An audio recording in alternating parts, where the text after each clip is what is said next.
Decoding transactions in Cosmos can be quite difficult. Let's solve that. Here we have an array of transactions. This can be found via the REST API or the RPC, and these can be found on cosmos.directory. So here we've got this transaction, and this is very, non-human readable. And your first instinct maybe this is base 64. Let's, go do that. So you go to somewhere like base 64 decode, and we go decode that.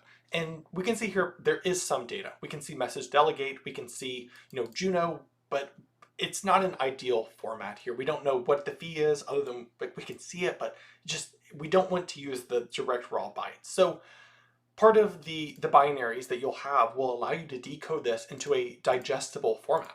So let's create a new window, and then we can use, as this is on Juno network, let's do Juno, and then we're going to use the tx command decode, and then we're going to enter in that JSON amino, base 64 encoded. And so this is now going to return that data that we previously could kind of see, but now we can know exactly what it's doing in a JSON format.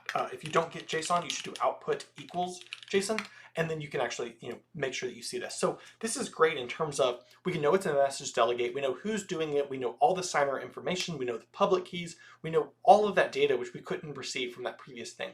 Now, this may be useful in terms of grabbing that data. You can build other proto languages based off of the proto files and decode this into, maybe you use Python or TypeScript or Java, and you can decode that into those as well. This is done via the Go binary. There are ways as well to make a mass decoder where you could have a file of these and decode those, but that is out of scope for this. But if you needed to, for example, an indexer, that is possible. So we know this now. We know what the transaction is, but what if we wanted to get the transaction hash from this data?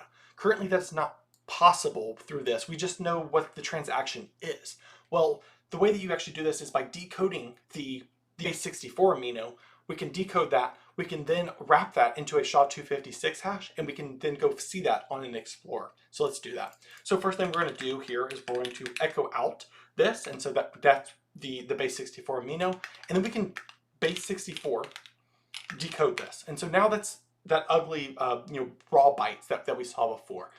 From this, we can now go and SHA-256 sum this. And so this is going to, 256 sum. Now this is going to give us a hash, which is indeed what this transaction is. So we can come over here, we can search for this. It has been found. This is that transaction. We can then go verify that indeed this is a delegation from this account over here for one Juno with a little bit of fee. And that does look like it matches up with our previous information here that we have of one Juno with a little bit of fee. If you are using something like Python or TypeScript in a similar way, you're just going to take that base 64 amino, you can write a function that is then going to convert it, and then you can decode those bytes through your base 64 decoder. Great for that transaction hash. All you need to do is take the SHA-256 of those decoded bytes, hex digest those, and then you can return that as an uppercase string. And that is, again, the transaction hash for other languages.